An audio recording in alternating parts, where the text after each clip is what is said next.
Hi neighbors. Well, it's that time of year again. All the stores are full of pumpkins. Fred Meyer had these for $4, so I grabbed a big one. They also had the little pie pumpkins, the little sugar babies that are real cute and supposed to be best for pies, but they were maybe $8 each, and I can get so much more pumpkin puree out of this one. And I don't know, once you put all the spices and things in the pie, I think this makes a really good pie. That's what I always use. So we're gonna cut it up today. I like to, a lot of people roast the pumpkin in the oven for the pies, but I like to steam mine. I put them in a pan on the stove with water underneath, steam them till they're tender. Okay, so that's what I'll do today. So let's get busy. Got my big knife.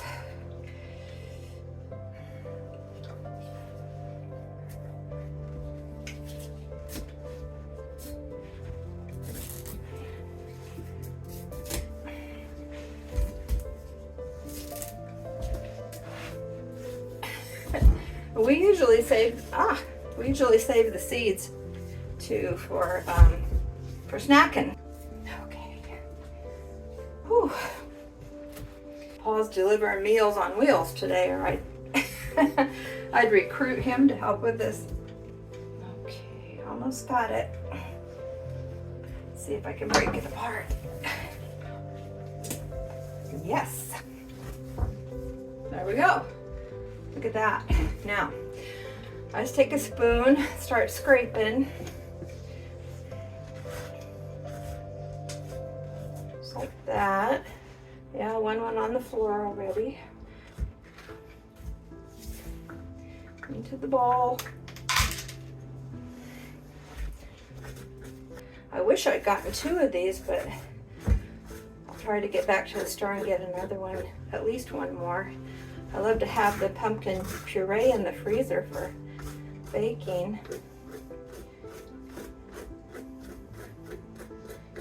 I don't know if you've ever noticed, but the stores might be just full of pumpkins out front. They've got them all lined up there leading up to Halloween, right? Lots of pumpkins. And then Halloween comes, and November 1st, there is not a pumpkin to be found anywhere. Now, I used to think maybe they discount them after Halloween and you could get a really good deal. Pumpkins don't grow well here in the high desert. The growing season's too short, so I depend on the stores, and after Halloween they vanish. So I think maybe, look, that one's all done, ready to go. I think maybe they have an arrangement with the farmers to take them to their livestock, or else they take them to some kind of factory where they make pumpkin products, canned pumpkin, whatever. Anyway, after Halloween, they're gone. So you don't want to dilly-dally. If you want to get some pumpkin to cook up, you need to get to the store in time before they magically disappear. Okay, I don't know if you can see the bowl there in the sink, but that's where this is going to go. And then later on today, whenever I feel like fooling with it, I'll try and separate all these seeds from the pulp, and we'll get them ready to eat for a snack. Paul likes to boil them. I like to roast them.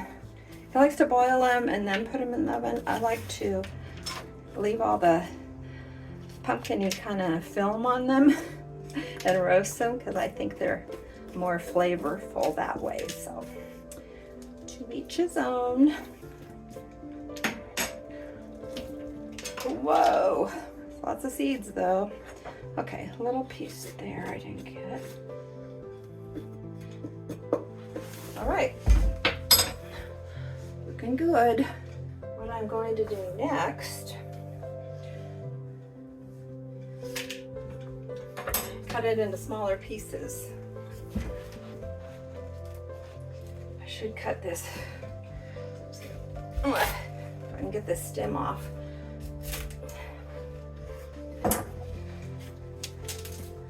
Whew. Okay, now.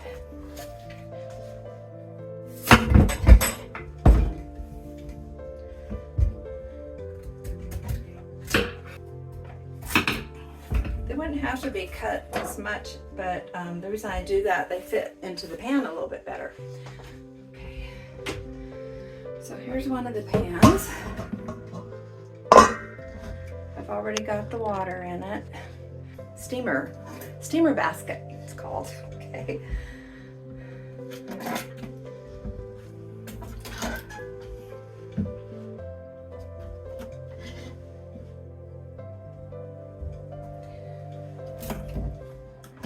That looks pretty good. Okay, put it on the stove. Turn it on high to get it going. I usually get 2 pans going. Okay, I'm gonna cut these a little bit smaller. I just steam them, keep checking them when they're fork tender. Take them out to cool. When they're cool enough to handle, then I scrape the pulp off. So we'll come back and do that. If I can fit this on you. Yeah. Okay. We still have this other half to do, and I'll do the same with it, but I'll just do 2 pans on the stove at once. When they're done, then I'll come back and I'll put this other half in to cook. Okay, I got my 2 pans here on the stove heating up, full of pumpkin. And that's only half of what we have, so when these are done, then I'll go ahead and get this one into the pans and get it cooking. And look at all those seeds we're gonna have. Okay, back in a little bit.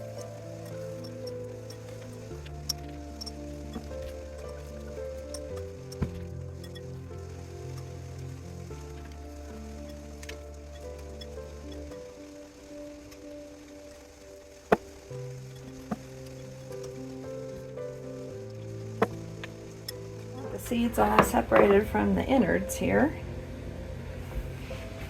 So let's take this out to the chickens. They'll think that's pretty good.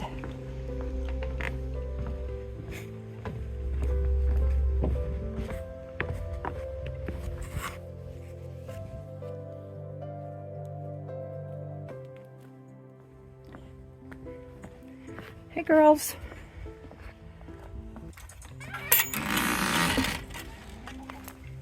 There you are.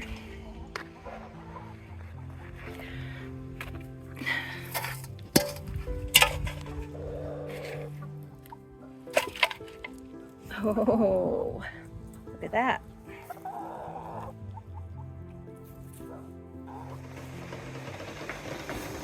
Okay, it's been about 45 minutes, and I just checked. You can see very tender.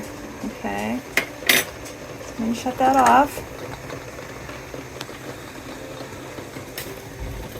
Same with this one.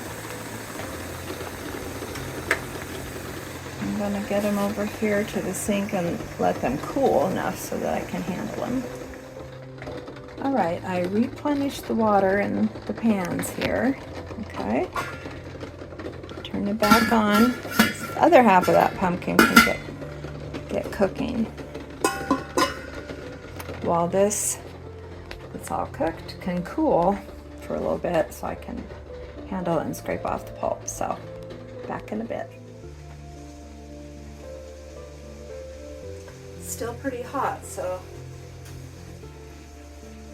I didn't want to wait for it to cool all the way, so I'm wearing my gardening glove to hold it here while I scrape off the pulp with the other hand.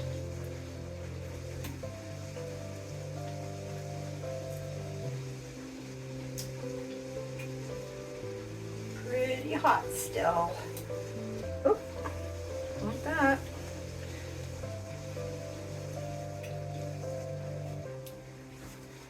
One more piece.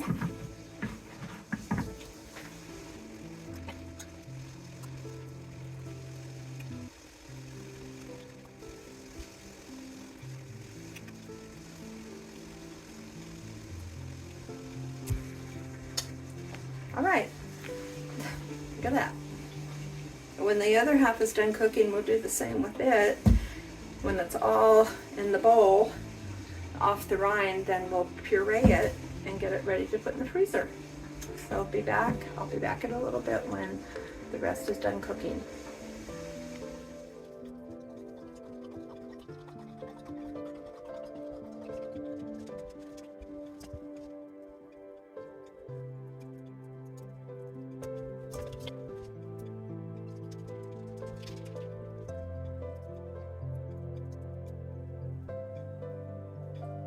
All right, that's the last of it.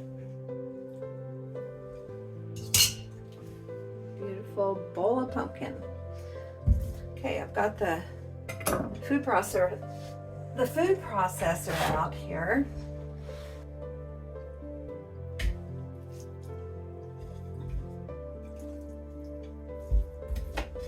Oops.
Okay, look at that. Isn't that beautiful? Now sometimes you find a little bit of the skin in there. My recipe takes 2 cups for 2 pies. So what I do, because this is so moist compared to what you would buy at the store in a can, the solid pack pumpkin that you get at the store, I will measure out 2.5 cups. And then before I mix all my pie ingredients together, I'll put this in a strainer and get some more of the water out. And then it comes out more accurate once you remove some more of the liquid. Okay, all that's left is to pack it into bags, put it in the freezer. This puree I have here is pretty wet, so I've decided I'm going to strain it before I pack it for the freezer. So I'm going to put it in this strainer over a bowl. We'll get some of the water out of it before we put it in the freezer.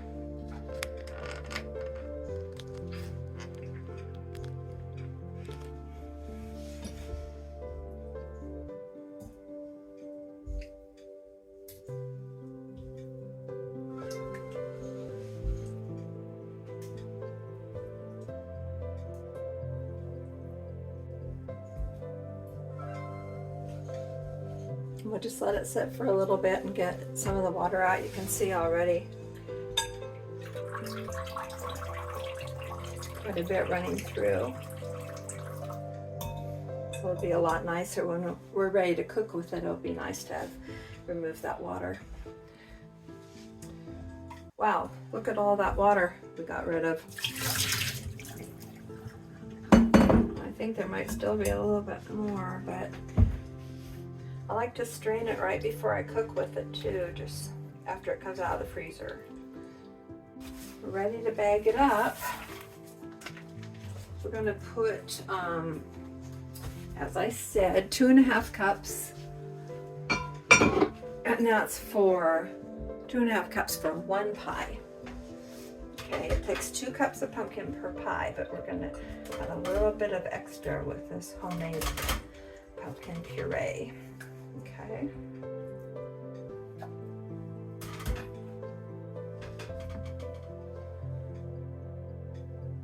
Two.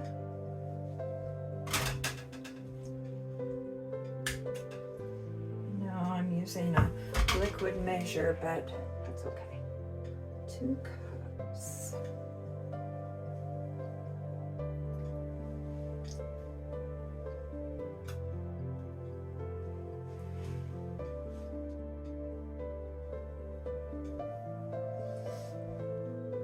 Okay, 2.5 cups. This is the tricky part.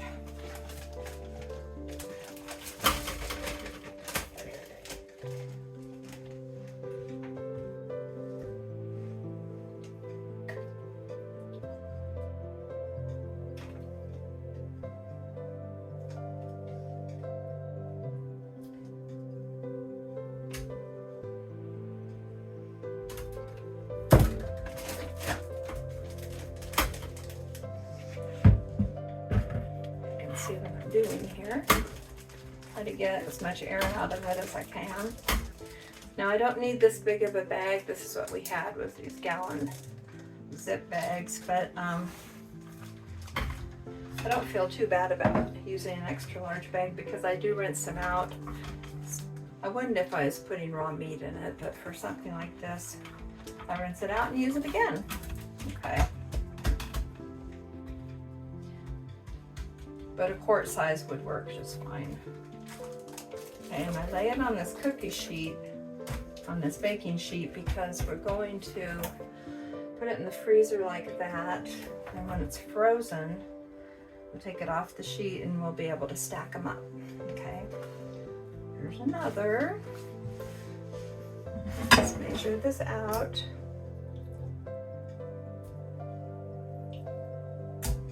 Beautiful stuff.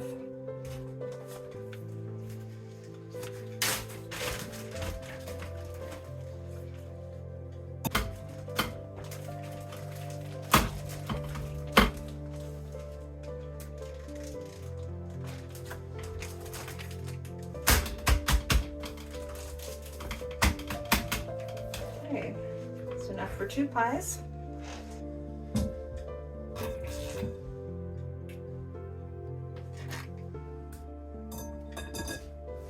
So this strain a little bit more.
and there we are.